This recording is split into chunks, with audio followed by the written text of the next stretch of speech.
BJP आज नहीं, देश की आजादी से लेके आज तक जब भी उनका इतिहास आप पढ़ेंगे, वो हमेशा जब भी कोई देश के हित के लिए बात आएगी, जब भी किसी आम आदमी के इंसाफ की बात आएगी, तो बीजेपी आग बबूला होती है। ये उनकी रवायत है, ये उनको एक शिक्षा दी हुई है, एक एजुकेशन दी हुई है कि आपने जेन्युइन बात नहीं करनी, जब भी बात करनी ऐसी बात करनी जो लोगों के खिलाफ हो।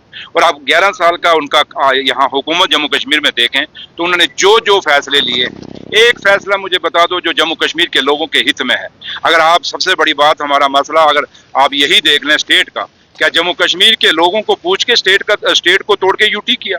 ठीक है, 370 आपका मुद्दा था, आप कहते थे हमने 370 हटाना है, ठीक है भैया आपने हटाया, लेकिन स्टेट का वादा कहाँ अब था? अब स्टेट कैसे तोड़ी आपने?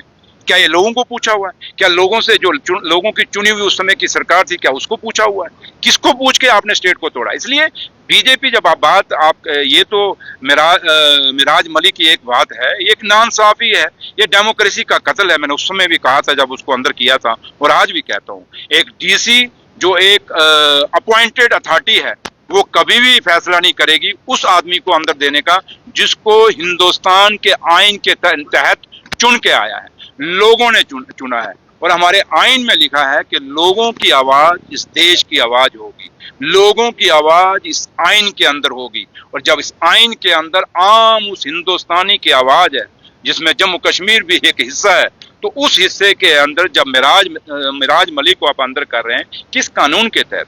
ठीक है, मैं आज भी कहता हूं, आप लोगों ने भी कहा, उसने अगर कोई अपशब्द कहे हैं, कोई लैंग्वेज उसने गलत की है, उसका मसला ये नहीं कि आप पीएसए लगा दें। हाँ, एंटी नेशनल है कोई, उसने कोई देश के खिलाफ कोई बात की है, या उसने कोई एंटी सोशल एक्टिविटीज में इन्वॉल्व हुआ है, कोई बहुत बड़ा कोई क्रिमिनल है जिसने कोई कत्ल किए हुए हैं, तो पीएसए लगता तो हम कहते कोई बात थी। यहाँ जो लोग जिन्होंने हमारी नस्लें खत्म कर दी ड्रग्स में, घर घर ड्रग्स, आपके दरवाजों पे भी ड्रग्स पहुंचा हुआ है, मेरे दरवाजे पे तक भी ड्रग पहुंचा है, बस इतना है कि अंदर अभी घुसा नहीं है। लेकिन जिन घरों के अंदर ड्रग्स घुस गया है, क्या कभी काश उनके ऊपर पीएसए लगा होता, उन पे पीएसए लगता है, दूसरे दिन यही डीसी रिवोक भी कर देते हैं। इसलिए मैं आपको एक ही बात कहूंगा कि बीजेपी को आप कहिए कि आप जम्मू कश्मीर के लोगों के मुद्दों पे बात करिए, मसले और मसाइल पे बात करिए। आज आपने बीजेपी का तमाशा नहीं देखा? वो पीडब्ल्यूडी पे, आरएनबी पे जब बात कर रहे थे, उनको एक सवाल आप पूछना, कहना भैया ठीक है, जम्मू कश्मीर की पीडब्ल्यूडी के ऊपर आपने सवाल पूछे, ये जम्मू कश्मीर में जो नेशनल हाईवे बना फ्रॉम लखनपुर से लेके काजीकुंड तक, पूरा का पूरा लखनपुर ये नेशनल हाईवे टूट गया। 2 पुल विजयपुर में और कठुआ में, और इससे पहले भी कठुआ में पुल इनका टूट गया था नेशनल हाईवे अथॉरिटी का। बीजेपी का एक भी एमएलए अपने मुंह से बोला?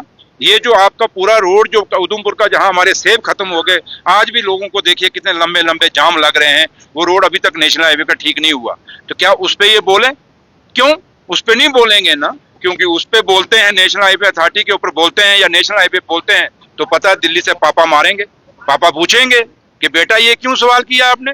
आपको तो सिर्फ हमने एक ही पर्ची दी हुई है कि उमर अब्दुल्ला सरकार को घेरना है। इसलिए बीजेपी की सरकार, जो बीजेपी के लोग हैं, जो एमएलए हैं, वो सिर्फ और सिर्फ उनका एक ही बात है कि अपने 11 साल के उन नाकामयाबियों को दबाएं, जो काम वो लोगों के लिए नहीं कर सके, वो सिर्फ और सिर्फ उमर अब्दुल्ला सरकार पे इल्जाम लगाने की कोशिश करें। हाँ, उमर अब्दुल्ला सरकार को मैं बार बार आपसे भी रिक्वेस्ट करता हूँ, हमेशा करता हूँ, आप हमें 5 साल बाद पूछना कि जो काम हमने मैनिफेस्टो में रखे, जो वादे हमने किए, वो अब हमें 5 साल के बाद हिसाब मांगिए। लेकिन आज ही आप अभी 1 साल हुआ है तो आप कहते हो बताओ क्या किया, बताओ क्या किया। लेकिन 11 साल का इनसे भी हिसाब पूछ लिया। एलजी साहब हैं, उनके भी 5 साल हैं, एलजी साहब ने भी तो लोगों को यहाँ है ना, उनको भी पूछिए जनाब, अगर सारे मसले मसाइल ठीक हैं तो ये असेंबली के अंदर जो बीजेपी के लोग ही सवाल उठा रहे थे ना। एक सवाल जहां मुझे पूछा गया, वो अनंतनाग का जो वहां पे डीसी ऑफिस का पूछा गया, या वहां पे जो हाउसिंग अर्बन डेवलपमेंट के जो इश्यूज पे मुझे सवाल खड़ा किया गया, वो कब से कमेटी बनी? 2024 में। 2024 में किसकी सरकार थी? क्या उमर अब्दुल्ला सरकार थी क्या? इसलिए मैंने कहा ना, मुद्दों पे जाओ तो पूरा दिन यहाँ एक प्रेस कॉन्फ्रेंस हो जाएगी।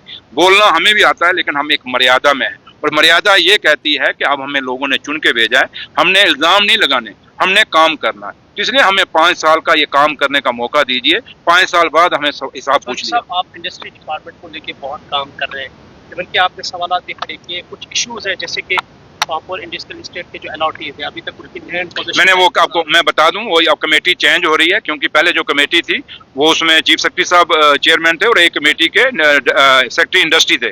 अब वो कमेटी चेंज हो रही है, क्योंकि रूल्स ये कहते हैं, कानून ये कहता है कि जो भी